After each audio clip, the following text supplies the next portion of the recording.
하나님의 말씀 여호수아 10장 1절부터 보시겠습니다. 그때에 여호수아가 아이를 빼앗아 진멸하되 여리고와 그 왕에게 행한 것 같이 아이와 그 왕에게 행한 것과 또 기브온 주민이 이스라엘과 화친하여 그 중에 있다 함을 예루살렘 왕 아도니세덱이 듣고 크게 두려워하였으니 이는 기브온은 왕도와 같은 큰 성이며 아이보다 크고 그 사람들은 다 강함이라. 예루살렘 왕 아도니세덱이 헤브론 왕 호함과 야르못 왕 비람과 라기스 왕 야비아와 에글론 왕 드빌에게 보내어 이르되 내게로 올라와 나를 도우라. 우리가 기브온을 치자. 이는 기브온이 여호수아와 이스라엘 자손과 더불어 화친하였습니다 하매 아모리 족속의 다섯 왕들 곧 예루살렘 왕과 헤브론 왕과 야르못 왕과 라기스 왕과 에글론 왕이 함께 모여 자기들의 모든 군대를 거느리고 올라와 기브온에 대진하고 싸우니라. 짐승곤세의 특징은 우리가 늘 연합하는 데 있다고 그렇게 이야기를 했어요. 그래서 세상 사람들은 끊임없이 뭔가 이 숫자에 대한 그걸 원해 가지고 연합을 좋아합니다. 이 연합이라고 하는 건 사실은 동맹을 맺는 일들이거든요. 자기네들의 목적을 위해 가지고 연합을 맺는 일인데 교회의 연합은 사실은 통합이니 합동이니 이렇게 해가지고 만들어 놓는 이런 그 이름은 그렇게 아름다운 이름은 아닌 것 같아요. 우리 장로교, 예수교 장로회 이렇게 이야기하는데 장로회라고 하는 거는 장로들이 연합해가지고 모여지는 그런 그 회의 체계, 정치 체계를 가진 교회의 단체를 이야기를 합니다. 그렇기 때문에 교회의 연합운동 같은 거 이런 걸 통해 가지고 수를 이제 불리고 그리고 이거를 뭔가 세상에다 이야기 허물어 해가지고 너희들로 수로 우리가 밀리질 않아라고 하는 것이 때로는 주의 일을 갖다 하는 힘을 합치는 일인 것 같지만 이게 짐승권세의 특징이에요. 그래서 이 숫자라고 하는 것이 사실 만만치는 않습니다. 사람들하고 이런 그 문제에 있어서 사도 우리 그 여호수아가 본인이 원했던 건 아니지만 지금 10장에서 이야기하게 되면 기브온 주민들하고의 연합이 됐어요. 여기에는 이제 주의 사람들로 해가지고 기브온이 여호수아한테 와가지고 우리는 먼 지방에서 왔다. 그러므로 우리를 받아다오. 그런 그 이야기예요. 그래서 이 기브온이 결국은 여호수아의 포진이 된 거죠. 이거는 수의 연합이라고 하는 그 이야기는 머리가 이것이 짐승권세의 특징은 이 머리의 숫자를 따로 가지고 있어요. 머리가 전부 따로 있어요. 그래서 보통 7두 십각으로 이제 이야기가 되어지고 그러는데 7머리가 있는 거는 이게 짐승권세의 특징이에요. 그런데 여호수아의 항복을 해가지고 모든 주도권을 내려놓고 우리가 귀화되어진다는 그 이야기는 머리가 여호수아에 예속되어져 있는 거예요. 여호수아가 주인이 되어지고 이거는 종으로 해가지고 예속되어진 겁니다. 여기에 예속되어진 이런 거죠. 그래서 사망이 이 빛에 우리가 이제 사로잡힌가 되어졌다. 그런 그 이야기도 결국은 우리가 무엇인가를 이렇게 벗고자 하는 것이 아니라 이 덧입고자 합니다. 이렇게 이야기를 하잖아요. 벗고자라고 하는 그 이야기는 뭔가 우리가 가지고 있는 걸 벗어버리게 되면 무엇인가 새로운 피조물이 되어진다고 믿는 것이 불교의 사상이기도 해요. 끊임없이 자기의 마음을 비우면, 그죠? 이 자기의 마음을 비우면 자기의 어떤 그런 안정, 또는 어떤 도심 뭐 이런 걸로 해가지고 충만하게 채워진다고 이렇게 보여지는 건데, 악을 자꾸 샘물이 흐려졌을 때 물을 계속 퍼내게 되면 맑은 샘물이 납니다 이렇게 이야기를 하는데, 사실 그렇지는 않습니다. 퍼내면 퍼내는 것만큼 흐트러져요. 그래가지고 지저분해지고 있는데, 오히려 물을 깨끗한 물을 유지하려는 방법은 가만히 두는 방법이에요. 가만히 두게 되면 지저분한 거 아래로 가라앉고, 그다음에 깨끗한 거 위로 뜨니까 먹고자 하면 윗물 떠서 먹으면 되죠. 그걸 근본적으로 깨끗하게 한다고 해가지고 계속 퍼내면 될까 했는데, 뭐 지구를 다 퍼내기 전까지는 그게 소용이 없어요. 그렇기 때문에 지금 이 비움이라고 하는 이것이 아주 신앙생활을 하는데 매우 좋은 마음처럼 이야기를 하잖아요. 우리는 낮아진다라고 하는 비하의 신분, 이거는 이런 그 비움하고는 사실은 이게 개념이 다른 거예요. 우리가 예수 그리스도로 더불어서 함께 죽는다라고 하는 그 이야기는 내가 없어진다는 이야기거든요. 내가 여전히 여기서 뭔가 여기서 존재하면서 자기를 비워내는 이런 그 존재 방식이 아니라, 우리는 완전히 죽어서 없어지는 거야. 죽어서 없어져야 예수 그리스도만 남고, 그 예수 그리스도 안에서 우리는 이 비하의 신분을 감당하기 때문에 이런 짐승 권세가 가지고 있는 단어의 개념들, 그런 것이 끊임없이 우리의 비교가 돼야 돼요. 검토가 돼야지. 그렇지 않으면 곧잘 그쪽으로 가요. 그러니까 뭐 우리 그런 그 말씀을 이제 일용할 양식을 상고한다든지 이런 것들도 마찬가지로 짐승 권세가 쓰는 방식을 그대로 갖다 쓰게 되면 마치 그걸 가지고 주문 외우듯이 끊임없이 반복을 하게 되면 이 반복적인 게 우리의 교육이 되어진다 이렇게 이야기를 하거든요. 근데 생명력이 있는 그 말씀의 운동력은 반복되어져서 되어지는 게 아니라 하나님의 말씀의 능력이 이렇게 만들어 간단 말이에요. 능력이 이렇게 되어지는 건지, 아니면 인간의 어떤 그 수없는 이 방법이 그렇게 만들어 가는 건지, 아니면 하나님의 이런 어떤 그 능력, 이 능력에 의해 가지고 되어지는지, 이 개념이 다르다고 하는 걸 우리가 끊임없이 봐야 세상 사람들한테 이 방법을 배우려고 하는 걸 우리가 포기를 하게 돼요. 이 하나님의 능력만 우리가 믿게 되어진다고 한다면 오히려 하나님 앞으로 이렇게 간구할 일이지, 그래서 끊임없이 뭐 자기를 수련한다든지 이런 방식으로 이제 꾀하는 이런 거 실수는 안 한다. 하나님의 능력이 그렇게 해간다고 하는 걸 믿고, 뭐 일용할 양식을 삼고 말씀을 상고하는 것도 하나님의 일용할 양식이라고 이걸 삼아야지, 어떤 방법적인 걸로 해가지고 부족을 몸에 지니고 다니는 것처럼 그렇게 하는 게 아니다. 유대인들이 하나님의 말씀을 묵상하는 그런 것들은 뭐 시편 기자나 이런 분들이 그 노래한 걸 보게 되면 뭐 매일 그 양식을 묵상한다고 그렇게 이야기를 하거든요. 근데 이 사람들의 방법은 이마에다가 성경 써놓은 구절을 갖다가 달고 다닌다는 거예요. 우리 팔목에다도 성경 구절을 붙이고 다닌다는 거예요. 집안에 그 뭐 설주에도 끊임없이 성경 구절을 매단다는데 그 의미를 두거든요. 이건 몸에 지니고 다니는 어떤 부적과 같은 걸로 이제 보여지는데, 물론 이것이 예수 그리스도에 와가지고 십자가의 상처로 이게 남게 되죠. 하나님의 십자가의 도라고 하는 그 이야기는 그런 어떤 성경 구절을 써놓은 것이 아니라 이 비하의 신분, 그래서 예수 그리스도와 함께 죽는 일, 이런 걸로 해서 흔적을 남기는 일이다. 사도 바울이 그 백성, 우리 자기 그 전도자들한테 내가 예수 그리스도의 흔적을 가져노라라고 하는 그 이야기도 예수 그리스도 십자가에 죽었듯이 자기도 수없이 죽음의 고비를 넘기면서 우리 예수 그리스도 비하의 신분에 참여한다고 하는 걸 이제 이야기하는 거거든요. 우리 근데 찬송을 불렀을 적에는 뭐 우리도 여호수아 본받아 뭐 이렇게 이제 이야기를 하잖아요.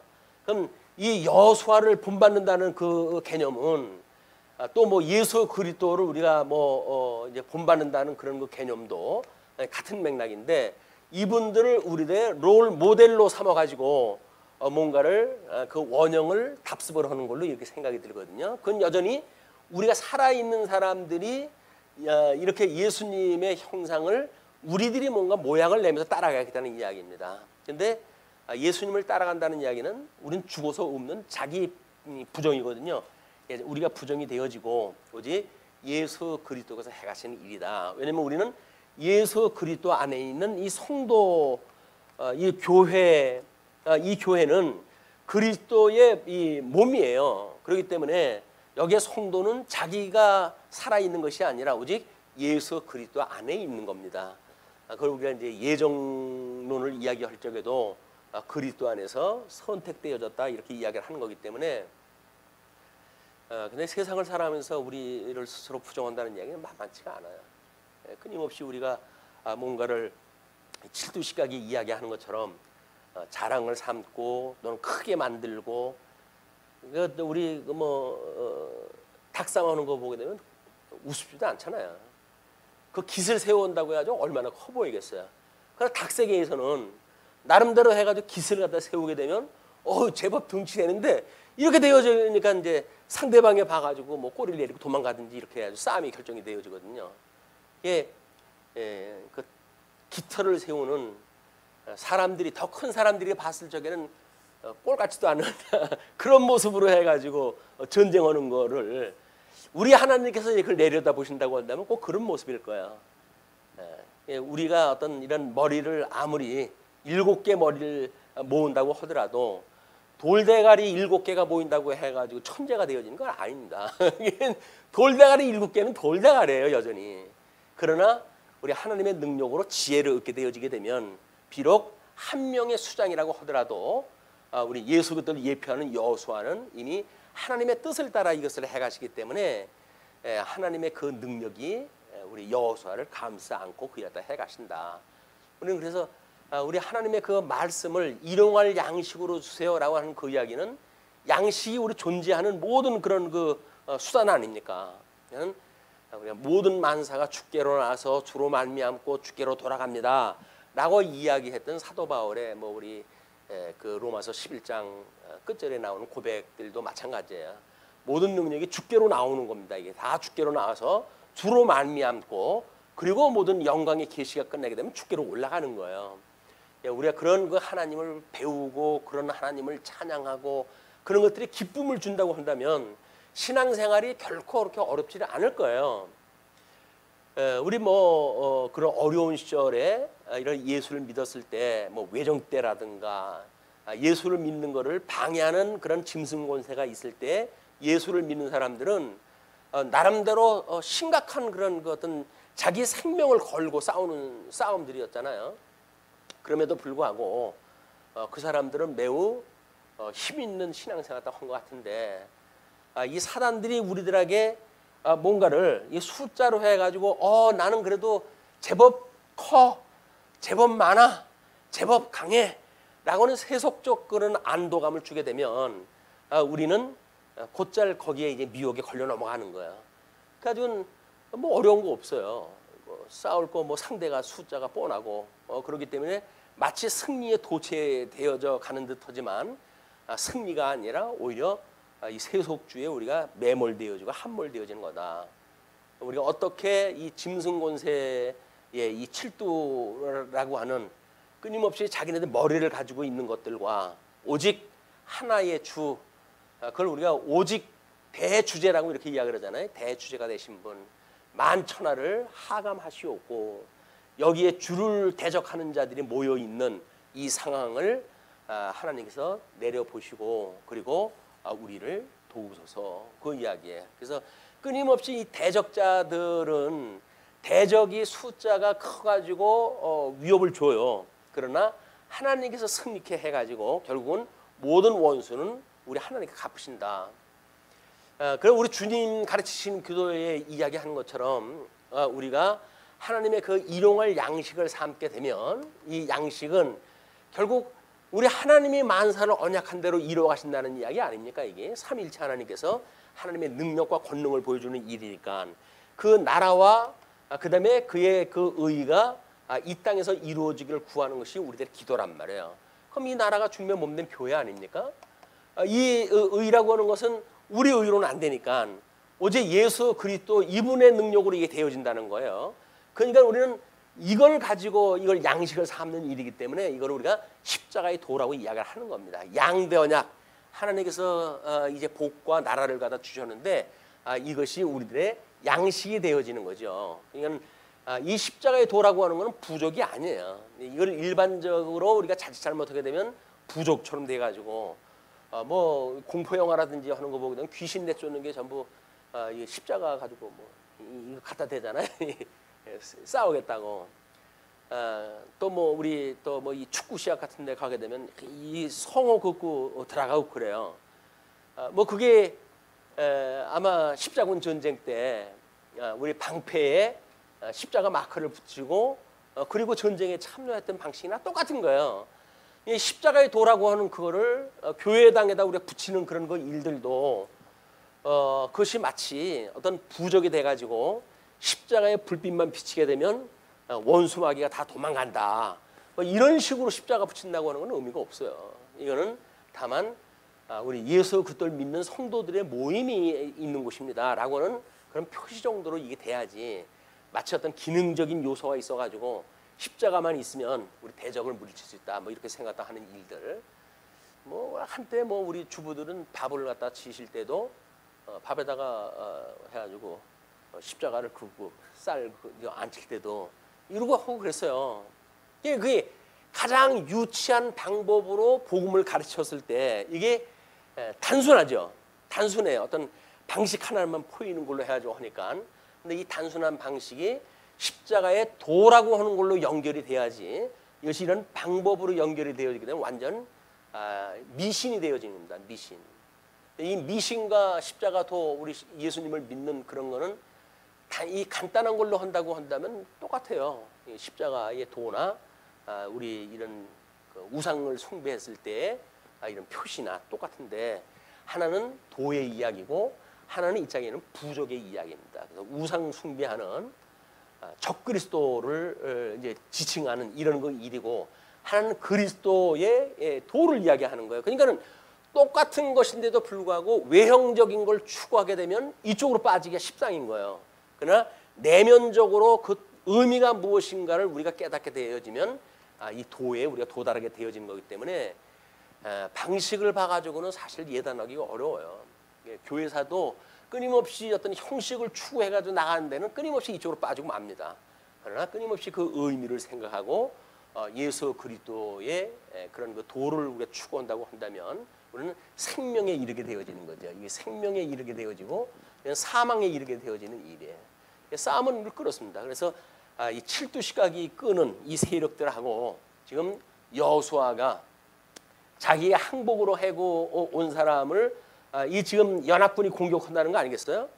근데 여호수아가 이 사람들이 아무리 자기에게 거짓말을 부렸다고 하더라도 하나님 앞에 맹세를 한 사람들이거든요. 같은 민족이 된 거예요. 그렇기 때문에 이 사람들을 구해 가지고 전쟁을 피는 일이 십장에 쫙 소개가 되어지는 겁니다. 자, 그러면 그 6절에 기브온이 이스라엘의 구원을 요청을 합니다. 기브온 사람들이 길갈 진영에 사람을 보내어 여호수아에게 전하되 당신의 종들 돕기를 더디게 하지 마시고 속히 우리에게 올라와 우리를 구하소서. 산지에 거하는 아모리 사람의 왕들이 다 모여 우리를 치나이다 하며 이런 그 우리 주기도문에서 이야기하듯이 이제 일용할 양식을 주셨고 우리가 우리에게 죄진 자를 사하여 준 것처럼 우리를 사하여 주셨고 우리를 시험에 들리게 하지 마시옵고 다만 우리를 악에서 구하옵소서 이렇게 이야기를 하잖아요. 이런 전쟁의 그런 그 이야기는 사실은 죄의 전쟁이에요. 이게 신령한 걸로 보게 되면 우리 죄에 대한 문제입니다. 끊임없이 우리가 어떻게 하나님 앞에 범죄하고 있는지 그래서 이거를 뭐 저쪽 창세기 1장 28절까지 끌고 올라가지고 도덕법이라고 하는 그것으로 우리 믿음의 선배들은 이야기도 했고 또 하나님이 좋아하신다고 하는 율법으로도 이야기도 했고 그런 거예요 이게. 그러니까 우리가 범죄라고 하는 것이 어떻게 하나님이 좋아하시는 것 그거에 우리가 포커스를 맞추느냐. 뭐 우리 수요일 날도 그런 그 이야기를 했지만 예수님이 이 약속을 하시고 이제 승천해가지고 지금 하나님 보좌 우편에 계시단 말이에요. 우자하신 분께서 재림을 약속을 갖다 했어요. 재림을 약속을 갖다 했는데 그럼 우리는 여기서 과연 무엇을 하면서 살 것인가? 이 땅에서 아버지 우리 주님은 하나님 보좌 우편에서 끊임없이 우리를 위해서 좀 중보 기도도 하고 계시잖아요. 그리고 이제 다시 오신단 말이에요. 그럼 다시 오실 때까지 우리는 뭘 한단 말이냐 이게. 증인의 삶인 거예요. 증인. 우리를 우해가지고 십자가에 못 박아 죽으셨다가 승천하셨던 저분이 이제 잠시 후면 올 텐데 우리는 그분의 증인이기 때문에 이 증인되어지는 방식이 뭐냐면 이렇게 스스로 이런 사죄, 죄를 용서받는다고 하는 그 이야기는 전투입니다. 영적 전투죠. 이게 영적 전투이기 때문에 이런 영적 전투에서 승리를 갖다 해가는 일이 주님께서 약속하시기를 우리한테 끊임없이 음부의 권세가 무너뜨리지 못하는 교회를 세우신다고 그랬거든요. 그러니까 우리는 이 증인은 끊임없이 음부의 권세에 공격이 있어야 돼요. 왜냐하면 그거로부터 우리 주님께서 지켜주시나 지켜주시지 않나 라고 하는 걸 우리가 판결받는 거거든요. 그러니까 이 죄의 문제도 영적인 개인적인 그 구원의 문제에서도 이 죄의 문제를 끊임없이 우리가 이 죄의 문제를 좌절을 맛봐야 돼요. 우리 주 예수 그리스도로 말미암아 내가 의롭다고 칭함을 받았어 라고 하는 걸로 다 됐다고 생각을 하게 되면 우리는 증인으로 삶의 빵점에 그 상황에 할 게 없어요. 의롭다고 그러는데 그걸 뭘 가지고 이야기를 하겠어요?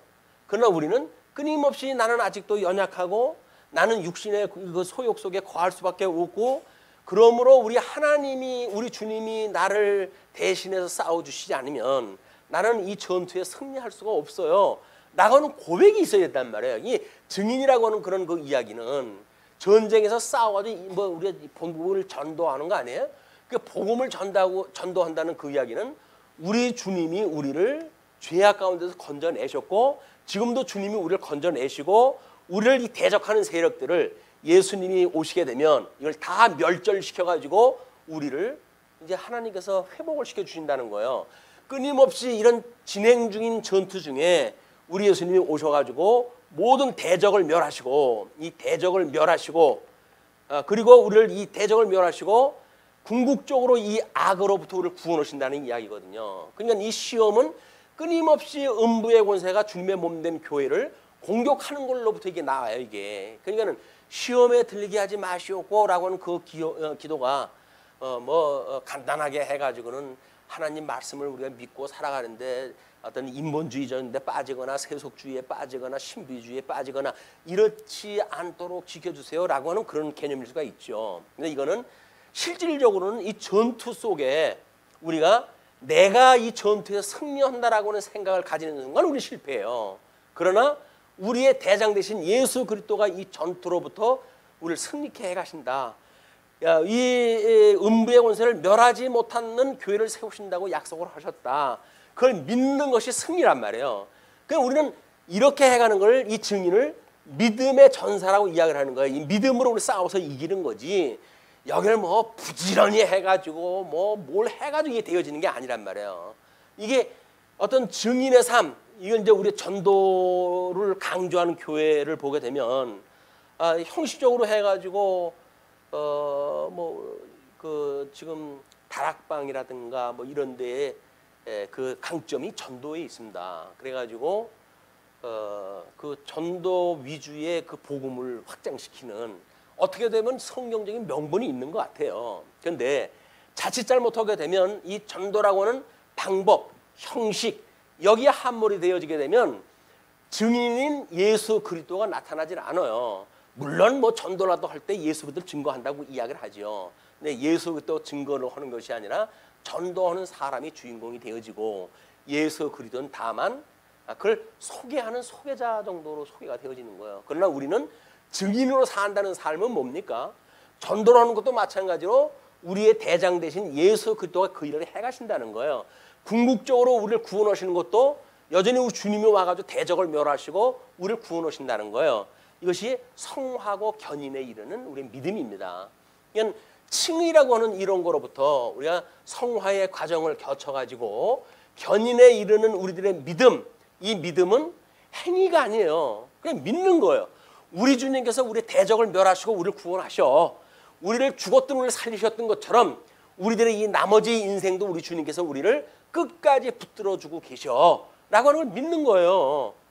그럼 믿는 거에 다만 여기서 증인으로 사니까 믿음의 열매가 나타나지요. 그러나 이 열매가 방법적으로 형식적으로 이게 되어지는 것이 아니라 우리는 이것이 결과적으로 나오는 일이다. 그러니까 우리는 이 어떤 행위 때문에 힘들어할 이유가 없는 거예요.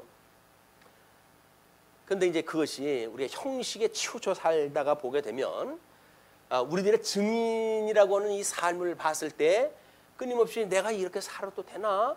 라고 하는 자기 불확신이 만들어지는 거예요. 왜? 다른 사람들은 지금 힘차게 싸우고 있잖아요. 허다못해 세상에서 돈을 버는 사람도 힘차게 돈을 벌고 있는데 나는 이래도 되나? 라는 생각을 가져요. 그게 우리의 이 믿음이 흔들리는 일이란 말이에요. 우리가 열심히 살든 어떻게 살든 나는 우리 주님, 다시 오는 주님만 바라보고 살아가.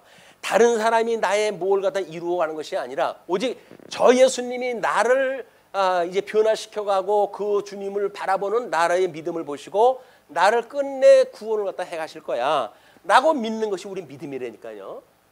그럼 우리 예수님 재림, 예수가 우리 신랑 되신 예수님이 다시 온다는 거 아닙니까? 왜? 우리한테 결혼하러 오시는 거예요. 이분이 우리 어제에서 여기서 약혼을 갖다 했던 우리 아닙니까? 이 약혼했던 우리에게 주님이 내가 이제 너희들 살 집을 갖다가 준비를 하러 올라갈 거야. 그러나 준비 이 기간이 아버지가 허락을 해야 되기 때문에 내가 그때는 언제인지 몰라. 그러나 아버지가 이제는 집이 다 됐으니까 가서 신부 데리고 와라 라고 하는 날 내가 재림을 갖다 해가지고 너희들을 데리고 갈 테니까 그때까지 나만 바라보고 살아야 돼. 그 이야기예요.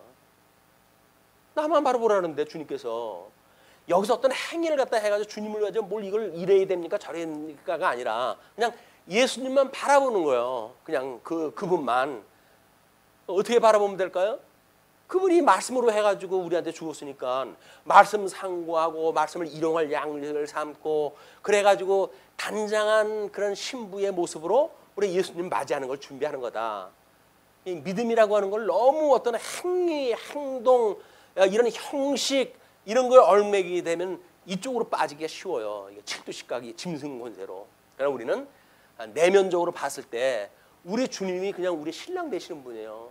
그럼 그분 올 때까지 기름 준비하고 있으면 되죠. 그분 오는 날 우리가 기름 등불 켜고 이분 맞으러 갈 거 아닙니까? 우리 주님께서 성령 충만함을 주셨다고 한다면 기름 떨어지지 않게 하실 것이고 이제 미련한 신부들처럼 형식을 따라다 살던 사람들은 기름이 중간에 떨어져요. 그래서 예수님 오는 거 맞이하지 못하고 기름 사러 시장 갔다가 예수님이 이미 이제 결혼식장 다 들어가서 문 걸어 잠궈 버리잖아요. 뒤에 오는 너희들은 소용없어. 그 이야기예요. 여기 누구만 있으면 된다고요? 여기 그냥 기름 준비되어 있는 성도들만 있어요. 신부만 있으면 돼요. 신부가 기름만 준비하고 있는 신부만 있으면 돼요. 신부가 돈 많이 벌어놓고 있으라는 것도 아니에요. 그냥 너는 나만 바라봐 그 이야기예요. 왜? 내가 지금 너를 이 준면몸된 교회에 있는 너희들을 통치하는 내가 절대자니까 너희들이 뭐 한다고 자꾸 이러지 말고 그냥 나만 바라봐. 내가 하는 거 맞지? 내가 이런 거 대적이 오는 것도 내가 멸하는 거 맞지? 전쟁하는데 승리로 인도하는 거 내가 맞지? 이거 이야기를 하는 거예요. 그럼 그때 그러면 주님이 맞죠. 아멘 아멘 아멘. 그 이야기를 하는 거예요. 요한계시록 제일 끝에 가면 어떻게 한다고요? 주 예수여 오시옵소서. 그러니까 이분이 와야 이 지긋지긋한 전쟁이 끝나거든요. 그러니까 이분을 우리가 삼어 기다리는 거야. 그런데 여기서 뭐 좀 한다고 해가지고 이거 할만한데 재미난데 해가지고 천년만년 여기서 살고 싶다고 이야기를 하게 되면 우리 주님 그럼 내가 내려가랴 말랴? 너 기분 한껏 좋은데 내가 내려가가지고 초칠 일도 없고 그럼 너희들 그 손 놓을 때까지 여기서 기다리고 있을까? 그렇게 할 건 아니잖아요. 때만 되면 오실 건데. 그러니까 여기서 우리는 그분만을 바라보는 싸움, 믿음의 싸움, 선한 싸움, 그걸 하면서 살아가는 일이 성도의 쉬운 삶이에요. 그냥 모든 짐을 우리 주님께서 지셨고 우리는 다만 그분을 믿는 믿음으로 이제 이분을 맞이할 텐데 다시 오는 그분을 믿는 믿음이 그렇게 복잡하고 뭐 우리들한테 어떤 힘들고 그런 것이 아니에요. 물론 방법적으로야 이 시험을 이겨내는데 쉽지가 않겠죠. 7번 연단한 금과 같이 그걸 불 속에다 넣었다 뺐다 우리를 단련을 시키시는데 어제 쉬웠겠어요. 그러나 이걸 주님께서 해간다고 하는 믿음이 결코 시험에 빠지게 하시지 않으니까 시험에 들게 하시지 않기 때문에 끊임없이 우리는 이걸 갖다 기도하다 하는 겁니다. 일용할 양식을 주시옵고 우리가 우리에게 죄 진 사람을 사해 준 것처럼 우리 죄를 사하여 주시옵고 우리를 시험에 들게 하지 마시옵고 우리를 악에서 구하시옵소서. 그래서 우리 주님이 다시 재림해 가지고 이 악으로부터 구원하는 날, 그다음에 하나님의 나라와 이제 마지막 성전이 도래가 되어지는 거예요. 그거를 뭐라 그래요? 우리 주기도에서는 나라와 권세와 영광이 영원히 아버지에게 있습니다. 여기서 우리가 뭘 했다고 하더라도 모든 영광은 아버지 거예요. 그걸 우리가 어디에로부터 온 건지 이분한테 영광을 돌리는 것, 권세, 영광, 그다음 나라, 이것이 아버지의 겁니다. 그 이야기예요. 뭐 권세라고 하는 건 우리 어린 양 권세, 의의 권세, 이것이 우리 하나님께 주셨던 복에 대한 회복에 대한 이야기 아니겠어요? 나라, 이것도 마찬가지로 이제 이것이 회복되어지는 일일 텐데, 그다음에 계시의 영광, 하나님이 어떻게 우리들을 위해 가지고 이 영광을 계시하는지. 때로는 우리들로 하여금 뭐 시험에 빠져가지고 처절하게 살아갈 수가 있겠죠. 그러나 우리 주님이 바로 보이는 날, 주님은 우리보다 더 험한 꼴 당하셨는데, 그 이야기예요. 주님은 우리보다 더 험한 꼴 당했는데 내가 이걸 가지고 뭘 이걸 시험이라고 이야기를 할까? 이것에 우리가 생각이 미친다고 한다면 우리는 철든 사람이에요. 우리 자녀들이 우리 부모님들의 그런 노고를 보고 우리 부모님이 나를 위해서 저렇게 수고를 하시지 라는 생각이 드는 사람을 철들었다 이야기를 하는 거예요. 여전히 지가 잘났다는 동 무슨 이렇게 이야기를 하게 되면 아직 철이 덜 난 거예요. 이게 우리를 낳아주신 하나님께서 우리 주 예수 그리스도로부터 우리가 이제 출생이 되어졌는데, 이 씨앗, 복음의 씨앗으로 해가지고 출생되어진 우리들이 이런 연단한 7번 연단한 어떤 금과 같이 이 성장해가는 그 경우는 끊임없이 전투의 현장이다. 근데 이 전투의 현장은 영적 전투이기 때문에 말씀으로 우리가 공부가 되어져야 되고, 그러니까 시험에 들게 하지 마시고 악에서 구원해달라고 하는 예수 그리스도의 재림을 끊임없이 우리 삼아왔다 해야 돼. 여기서 천년만년 살고 싶어요 라고 하는 것이 아니라 주님이 빨리 와야 이 악으로부터 내가 살아날 수가 있어요. 그러니 주님 얼른 와주세요 라고 이야기하는 것이 우리 성도들의 기도다. 세상 아직 살만한데 자꾸 왜 나보고 재림을 갖다 기다리라. 사실 1000년을 살든 10,000년을 살든 그게 그거예요. 우리 성경에 나오는 인물의 역사들 보면 다 그게 그거예요. 그나물의 그 밥이에요. 우리 짐승 권세에 수많은 우리 이스라엘 백성들 그 애를 먹였던 애굽으로부터 우리 아수르로부터 바벨론, 메대, 바사 이런 그 민족들 봐도 한 번 일어났다가 도구로 쓰였다가 그냥 다 꺼져가는 등불들이에요 이게. 그러나 꺼질 듯 해가는 이스라엘 백성들은 이게 자기네들이 죽었다고 하니까 죽지도 않아요. 이 사람들은 영생을 얻은 사람들이 돼가지고 끝내 하나님의 영광에 참여가 되어지는 이런 그 복을 우리가 누리게 되어진다. 요즘 답장너가 그 유행이 되잖아요. 이미 답은 정해져 있고 너는 내라고만 이야기해. 답장너. 우리는 이게 성경에 이 원리적으로 우리가 계시되어지기를 하나님과 답을 이미 다 정해놨어요. 원리적으로. 우리는 이 흰 공부를 통해 가지고 뭐만 하면 된다고요? 해석을 했을 때 예수님이 하셔요. 주님이 우리의 머리가 되셔요. 라고 하는 답만 이야기를 하면 맞아요. 그러니까 답을 잊어버리지 말고 시험에 빠지지 않는 일들, 그다음에 악에서 구원해달라고 하는 우리 기도가 끊임없이 되어지는 것이 오늘도 이제 여호수아를 통해 가지고 기드온 전쟁을 통해 가지고 이것이 이제 보여지는 겁니다. 자, 그러면 7절로 11절을 보시게 되면 이스라엘의 참전과 승리가 소개가 되어집니다.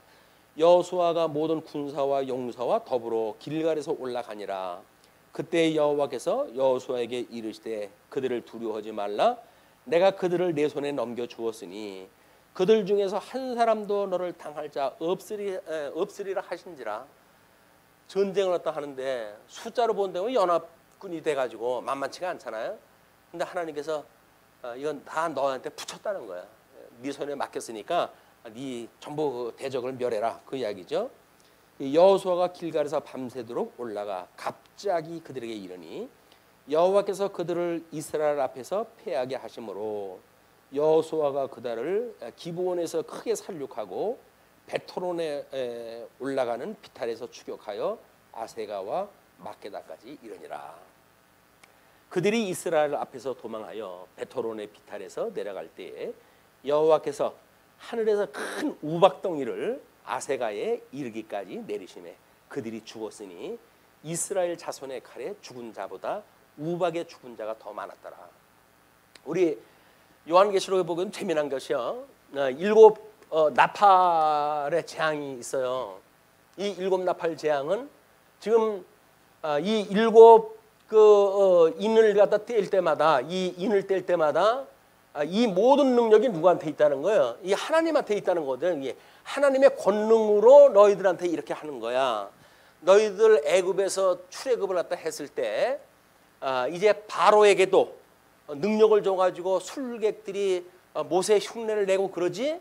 그것이 다 하나님께 주신 권능이라는 거예요. 그게. 그러면 너는 겁먹을 거 없어. 이제 그런 그 이야기예요. 일곱 나팔을 통해 가지고 이스라엘 백성들의 뭐 이제 하스몬 왕국이 그래도 나라 꼴이 되어졌는가 했더니 내분이 일어나 가지고 수많은 사람들을 살육하고 그런 그 전쟁에 이제 이들이 빠져버리게 됩니다. 그리고 이제 나중에 세화에 대한 이야기가 나오는데 이 세화라고 하는 그 이야기가 결국은 성전에 대한 이야기예요. 성전을 어떻게 멸하시는가 이런 그 이야기이기 때문에 뭐 우리 세 번째 화 이제 이 로마 제국이 등장을 하면서 결국은 성전을 더럽혀요.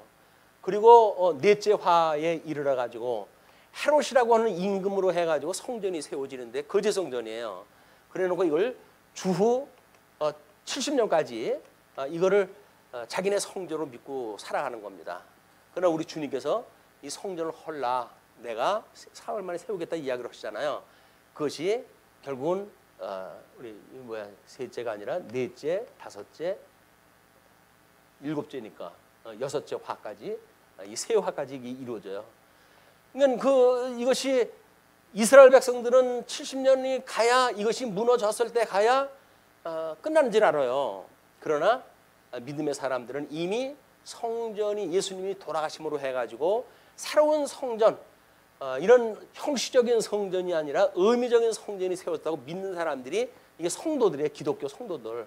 이 성도들한테 고난이 오게 되어지는데 이게 일어나는 이 모든 고난 이게 그때 일곱 교회가 당하고 있는 환난사예요. 너희들 이러이러한 환난 당하고 있지. 이것이 이런 원리에 의해서 하나님의 권능에 의해 가지고 이런 화를 입게 하고 그리고 너희들을 이런 환난을 당하게 하고 있는 거야. 그러나 내가 너희들 이제 이 마지막 너희들을 갖다가 이제 예수님이 오심으로 해가지고 너희들을 이 모든 화로부터 구원을 다 해낼 거거든. 이렇게 이야기를 해주셔요. 그러면 여길로 이제 구원을 받은 사람들이 뭡니까? 구원받은 사람들이 이기는 자들이에요. 이기는 자. 이기는 자들은 결국은 이런 그 대접 재앙하고 이쪽 나팔 그 재앙하고 또는 인을 뗄 때 그 보여주신 능력하고 모양이 전부 같아요. 이게. 근데 이 능력을 믿는 사람들은 여기서 그거를 이것이 하나님이 이렇게 주님의 몸된 교회의 이스라엘 백성들 이렇게 섭리하고 주님의 몸된 교회 실제적인 나라는 이렇게 섭리하시는구나. 이걸 깨닫게 하시기도 하지만 결국 심판 때 가게 되면 똑같은 걸 가지고 심판하다 하셔요. 그러니까 우리가 이기는 자에 대한 것도 같은 화의 모습이고 결국 심판에 의해서 이 멸절당하는 사람들도 똑같은 모습으로 가지고 멸망이 된다. 그래서 애굽에서 출애굽을 할 때 10가지 재앙을 통해 가지고 이제 이스라엘 백성들이 출애굽을 하다 하는데 그래서 용에서 이제 이 구원을 받는 거거든요. 그런데 이들이 하나님 나라 들어가서 받게 되면 뭐예요 이게? 여섯째로 끝났죠. 이게 일곱, 여섯, 다섯째도 돼요. 그러니까 이렇게 이 재앙이 있었을 때 이 사람들이 당하는 이 재앙들은 뭐냐면 결국은 용으로부터 권세를 이어받은 짐승들이에요. 이 짐승들이 의해 가지고 구약 성경에 의할 것 같으면 아수르와 바벨론에 의해 가지고 이들이 망하게 되잖아요. 그러나 하나님께서 그들을 끝내 회복하다 시켜주듯이 마지막 때의 이런 그 모습들도 지금 이 하나님의 그런 넷째 나팔까지를 보게 되면 이스라엘 백성들이 내란으로 인해 가지고 사람들을 수없이 죽이고 뭐 이런 일들이 벌어지는데 다른 권세에 의해서 죽는거나 자기네들의 내부적인 갈등으로 해서 죽는거나 용의 권세에 의해서 그게 되어지는 겁니다. 그래서 그걸 화라고 이야기를 해요. 성경에서 화다. 복과 화라고 하는 그런 거 입장에서 화를 보게 되면 다른 사람들 이 착한 백성들이 당하는 것들이 전부 화예요. 그리고 성전이 멸망되어질 때 당하는 것 다 화예요. 그리고 현재 성도들이 당하고 있는 그것도 화예요. 그러나 이 화는 끝내 하나님 구원을 갖다 하시는 화다. 대적을 다 멸하시고 우리를 갖다 이제 구원을 갖다 해내시기 때문에, 그래서 하나님의 그런 그 구원의 섭리를 깨닫는 자들이 이에 우리 주님이 와가지고 이런 그 모든 대접을 통해 가지고 멸하시고, 그리고 그 포도나무와 이제 그 곡식을 갖다가 전부 추수를 갖다 하게 하시잖아요. 다 주님께서 원수를 갚는 일이 제일을 갖다 해가지고, 우리는 그분이 원수를 갖다 갚아주기 때문에 우리의 원수를 갚아주시는 예수님, 이분을 사모하시면서 우리의 이 영적 전투를 갖다 해가는 거다. 우리들이 하는 것이 아니라 이분이 해가시는 거, 주님이. 자, 그러면서 이제 12절서부터 14절 보시게 되면 여호수아의 기도로 해와 달이 멈추게 됩니다. 여호와께서 아모리 사람을 이스라엘 자손에게 넘겨주시던 날에 여호수아가 여호와께 아뢰어 이스라엘 목전에서 이르되 태양아 너는 기브온 위에 머무르라 달아 너는 아얄론 골짜기에서 그리할지어다 하매 태양이 머물고 달이 멈추기를 백성이 그 대적에게 원수를 갚기까지 하였느니라. 천재지변이 일어나는 거나 빛을 잃은 거나 해가 머물러 가지고 끊임없이 빛을 비추는 거나 똑같은 천재의 일인 거예요. 이게 하늘에서 나타나는 일들의 현상들이에요. 예, 그런 걸로 인해 가지고 결국은 야살의 책에 태양이 중천에 머물러서 거의 종일토록 속히 내려가지 아니하였다고 기록되지 아니하였느냐. 여호와께서 사람의 목소리를 들으신 이 같은 날은 전에도 없었고 후에도 없었나니 이는 여호와께서 이스라엘을 위하여 싸우셨습니다. 결국 대적을 멸하실 적에도 끊임없이 천재지변을 가지고 멸하시기도 하고 천재지변을 가지고 하나님의 권능을 보여주시기도 하고 이렇게 되어진 겁니다. 하나님이 지으셨던 창조의 세계를 가지고 이 주님의 몸된 교회 성도들을 교육하다 해가신다. 15절 여호수아가 온 이스라엘과 더불어 길갈 진영으로 돌아왔더라. 전쟁에서 싸우고 승리했다 해가지고 돌아오죠. 27절까지 여호수아가 아모리 다섯왕을 죽여가지고 나무에 매어다는 일들입니다. 그 다섯왕들이 도망하여 막게다의 굴에 숨었더니 어떤 사람이 여호수아에게 고하여 이르되 막게다의 굴에 그 다섯왕들이 숨은 것을 발견하였나이다 하니 여호수아가 이르되 굴 어귀에 큰 돌을 굴려 막고 사람을 그 곁에 두어 그들을 지키게 하고 너희는 지체하지 말고 너희 대적의 뒤를 따라가 그 후군을 쳐서 그들이 자기들의 성읍에 들어가지 못하게 하라. 너희 하나님 여호와께서 그들을 너희 손에 넘겨주셨느니라 하고 여호수아가 이스라엘 자손이 그들을 크게 살육하고 거의 멸하였고 그 남은 몇 사람은 견고한 성들로 들어간 고로 모든 백성이 평안히 막게다 진영으로 돌아와 여호수아에게 이르렀더니 혀를 놀려 이스라엘 자손을 대적하는 자가 없었더라. 이때 우리 수치를 갖다가 이제 갚아주시는 일이에요. 우리 예수님이 십자가에 있을 때 하나님의 아들이면 내려와 보지 라고 비웃거리던 인간들 하나님께 다 대적을 멸하시는 사건이 소개가 되어집니다. 그때 여호수아가 이르되 굴 어귀를 열고 그 굴에서 그 다섯 왕들을 내게로 끌어내라 하며 그들이 그대로 하여 그 다섯 왕들 곧 예루살렘 왕과 헤브론 왕과 야르모드 왕과 라기스 왕과 에글론 왕을 굴에서 그에게로 끌어내니라. 그 왕들을 여호수아에게로 끌어내매 여호수아가 이스라엘 모든 사람을 부르고 자기와 함께 갔던 지휘관들에게 이르되 가까이 와서 이 왕들의 목을 발로 밟으라 하매 그들이 가까이 와서 그들의 목을 밟으매 여호수아가 그들에게 이르되 두려워하지 말며 두려워하지 말고 강하고 담대하라. 너희가 맞서서 싸우는 모든 대적에게 여호와께서 다 이같이 하시리라 하고 그 후에 여호수아가 그 왕들을 쳐 죽여 다섯 나무에 매달고 저녁까지 나무에 매달린 채로 두었다가 해질 때에 여호수아가 명령하여 그들의 시체를 나무에서 내려 그들이 숨었던 굴 안에 던지고 굴 어귀에 큰 돌로 막았더니 오늘까지 그대로 있더라. 결국은 대적을 멸해가지고 하나님께서 어떻게 하신다고요? 전부 무적행 속에다 집어넣는 거예요. 이 무적행 속에다. 이 무적행에 들어갈 일들이 저 짐승권세와 음녀권세, 거짓 선지자 이런 자들을 집어넣고 그를 따르던 모든 자들을 무적행 속에 집어넣는 거예요. 이런 때가 이제 오니까 우리가 비록 영적 전투를 할 때 힘이 들더라도 우리 하나님 앞에 우리를 도우소서, 우리를 도우소서, 우리를 구원하소서, 우리를 구원하소서. 끊임없이 구원을 찬송, 우리가 하나님 앞에 단골 일이거든요. 여기서 뭐 구원 받았는데 또 구원을 이야기를 해요. 이렇게 쓸데없는 얘기할 것이 아니라 이게 악에서 구원을 갖다 파는 것이 이 구원 아닙니까? 이게 이 악으로부터 우리를 구원을 갖다 해주세요. 그 이야기이기 때문에 이런 영적 전투로부터 우리를 끊임없이 우리를 구원해 주세요. 오늘도 시험에 들리게 하지 마시고 저 악에서 우리를 구하세요. 라고 하는 것이 예수님 오실 날까지 우리가 기도할 내용이다. 우리는 주기도를 강조 뭐 엄청나게 강조를 했다 했잖아요. 우리 사무엘 그 상에 보게 되면 우리 솔로몬이 성전 그 뭐 짓기 전에 천번제, 일천번제를 갖다 드렸을 때 하나님께서 나타나가지고 그러죠. 내가 너한테 뭐 줄까? 라고 이야기를 해요. 뭐 줄까? 그 이야기는 뭐예요? 하나님의 뜻을 이제 구해라. 그 이야기에 뭐 주는 게 좋니? 라고 이야기를 했더니 여기서 이 백성들을 판결할 수 있는 지혜를 주십시오. 이렇게 이야기를 했어요. 그랬더니 하나님이 야, 너 참 신통하다. 어떻게 너의 부도 구하지 않고 수도 구하지 않고 전쟁에서 승리하는 이런 그 전쟁을 멸하는 원수를 멸하는 것 이걸 구하지 않고 어떻게 본질적인 걸 구했어? 내 마음에 너무 많네. 하나님께서 너가 구하지 않은 것 이런 모든 것들을 내가 도와줄게. 그 이야기예요. 보태준다는 이야기예요. 우리 예수님께서 와가지고 뭐라 합니까? 너희들 뭐가 필요하냐? 뭐 먹을까 마실까 이런 거 구할 필요 없어. 그의 의와 나라만 구하면 믿음으로 살아가는 이 믿음만 구하게 되면 부수적인 거 무엇을 먹을까 마실까 입을까 이런 거 내가 다 알고 있어. 그럼 다 줄게. 그러니까 그런 걸 구하는 걸 이방인들이나 구하는 거니까 너는 그런 거 구하지 말고 이걸 구해. 의와 나라를 구해. 그 이야기예요. 그 의와를 구하는 것이 이거라니까요. 하나님의 이런 그 하나님의 이름이 거룩히 여김을 받으시고 나라가 오게 하시며 그다음에 하나님의 뜻이 하늘에서 이루어진 것처럼 이 땅에서 이루어 주세요. 라고 하는 것이 이거 지혜를 갖다 구하는 거예요. 그러니까 이걸만 구하면 어떻게 하신다고요? 너희들 살아가는 거.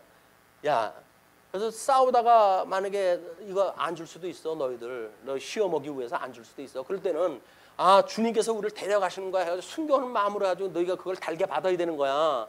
꼭까지 너 입에다 뭘 집어넣어야 된다고 사는 게 아니야. 너희 영생 얻은 거 아니야? 라고 이야기했다 했을 때 그 기도가 내 마음에 합한 기도야. 그 이야기예요. 우리가 끊임없이 주님 앞에 이 주기도로 하는 이야기는 이렇게 기도하라. 그 이야기예요. 이렇게 세상 것 따르고 구하지 말고 우리 솔로몬이 하나님 앞에 합한 그런 그 뜻을 구했던 것처럼 너희도 이런 합한 기도를 갖다 구해. 그것이 주님이 가르쳐 주신 기도예요. 너무 기본적인 것 같지만 요한계시록의 원리가 요거 똑같이 배치가 돼 있어요. 이제 그 큰 얼개를 보게 되면 요한계시록의 이 구도가 이 구도예요. 결국은. 그래서 이 하나님 나라가 도래하게 됐을 때 백성들이 이걸 믿어지니까 주 예수여 오시옵소서라고 찬양하는 걸로 끝이 나게 되어집니다. 우리가 끊임없이 주님이 가르쳐 준 기도는 성경 전체의 원리예요. 여기가 엑기스가 여기 있으니까 여기다 살도 붙이고 개인적인 어떤 그런 그 형편에 맞는 일도 붙이고 해가지고 우리 기도를 갖다 하시는 일이 이 기도를 부유롭게 만드는 일이다. 자, 그런 뒤에 이제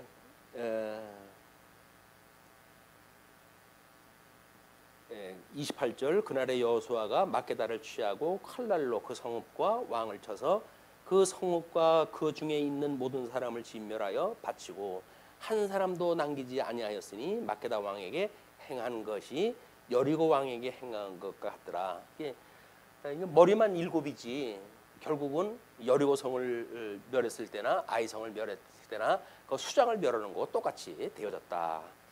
그리고 이제 28절에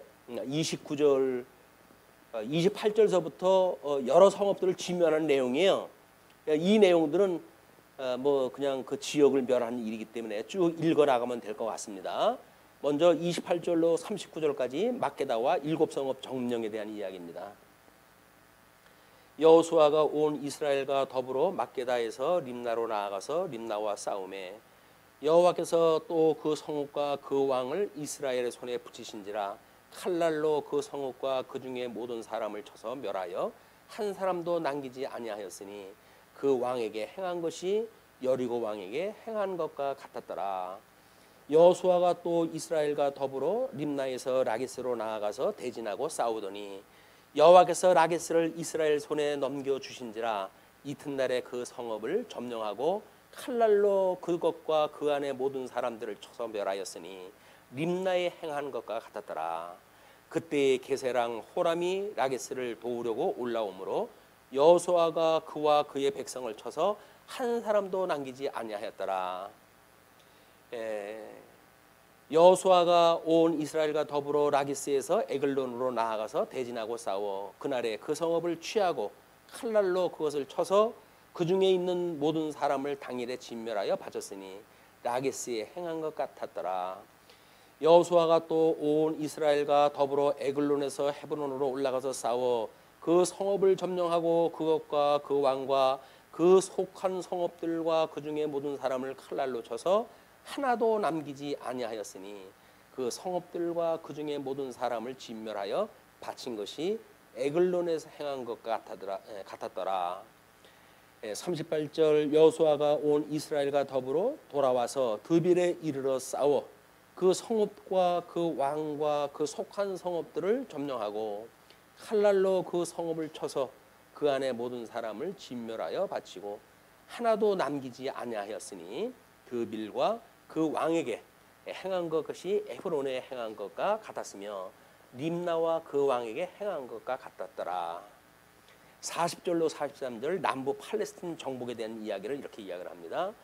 이와 같이 여호수아가 그 온 땅 곧 산지와 네겝과 평지와 경사지와 그 모든 왕을 쳐서 하나도 남기지 아니하고 호흡이 있는 모든 자는 다 진멸하여 바쳤으니 이스라엘의 하나님 여호와께서 명령하신 것과 같았더라.